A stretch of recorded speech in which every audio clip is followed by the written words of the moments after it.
Hi everyone, my name is Lucero, and today we're going to be going over bias in negotiation, the curse of knowledge. So what is the curse of knowledge? So once people know something, they assume that others without access to this knowledge will nonetheless behave as if they share the privileged information. The curse of knowledge is a bias that occurs when an individual communicating with another individual unknowingly assumes that the other person has a background to understand. So why does it exist? So we often overlook others' viewpoints, and we tend to assume that they know as much as we do. Illusionary transparency suggests that negotiators assume that the information they share will be accurately understood even when they have no reason to assume so. So you assume that your message is getting across really for the only reason that that's your assumption. You're assuming that they are understanding what you are saying in a negotiation. So what are some negative impacts of the curse of knowledge in a negotiation? So the first one is overconfidence in communication. You might be speaking in terms that will only be understood by someone that has an expert level knowledge in the subject. So someone who doesn't share the same level of knowledge that you do may not be able to understand the jargon or the specialized language that you are using. Frustration. So if you're not understanding what the other party is saying in a negotiation, you can get frustrated, and then alternatively, the other party can get frustrated because they don't understand why you don't understand, and so it creates frustration for both parties. Then there's misunderstanding. So if you are receiving information that you don't really understand, you might get an idea of what you think they meant, not what they actually meant, and so again, it could lead to misunderstanding. And then ultimately, often it leads to an impasse. And the reason for that is because the other party might not fully understand what they are potentially agreeing upon, and so they would be hesitant to making any commitment during the negotiation. So an example of a scenario where I had the curse of knowledge in a negotiation. So we had a meeting with the CFO for a conversation which was really a negotiation for a budget augmentation request for one of the departments on campus. This department is what we call CAT card. And so what this department does is they oversee and manage the program of the campus card. And so essentially that's your student ID, employee ID, faculty ID. And so the uses for this card are many. We use this as like a debit card where you could load money into it, and you can then use that card to pay for things at the bookstore, at the cafeteria, and so on. And so it has that purpose. Additionally, we use it as a way to maintain security and access. Certain doors will only allow people with certain accesses in, and so this card almost acts like a key to certain areas, like certain buildings, certain rooms, certain labs, and so on.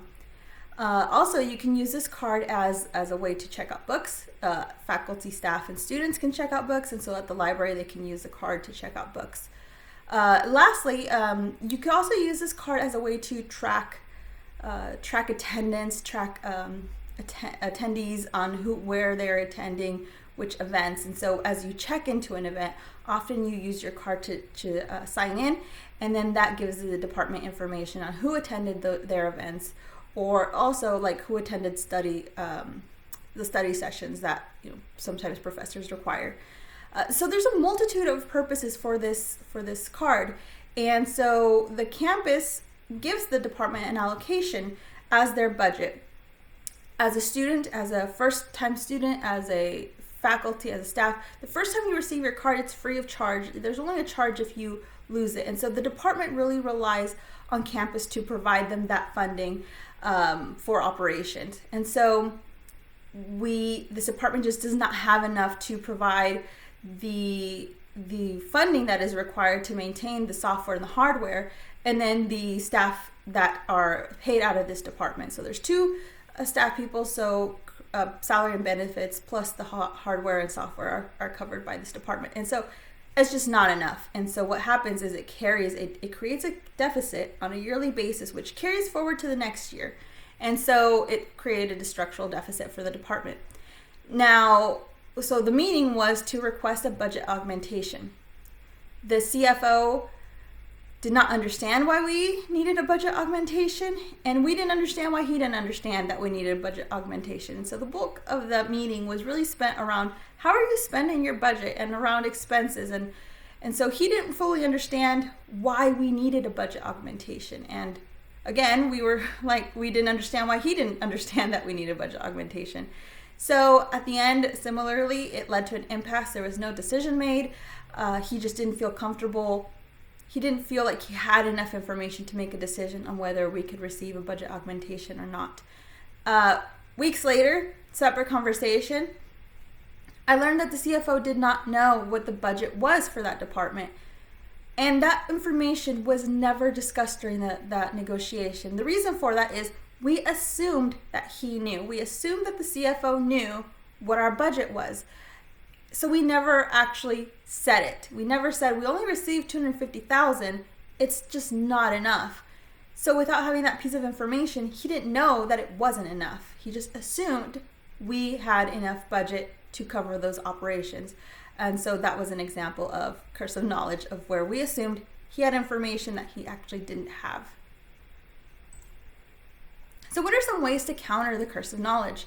First one is assess your level of knowledge. Whenever you approach a negotiation as an expert, it's important to take a step back and consider how a novice might see things. Don't assume. Don't assume that the other party knows and understands the information that you are sharing. It may seem obvious or second nature to you, but it might not be the case for them. Confirm. When you share a piece of information, make sure that the other party understands it. So pause and make sure that they are fully understanding you. So remember these tips to avoid the curse of knowledge in your future negotiations. So again, assess your knowledge or assess your level of knowledge. 2, don't assume. And 3, confirm. So here's some references, and I hope you'll use these tips in your next negotiation. Thank you.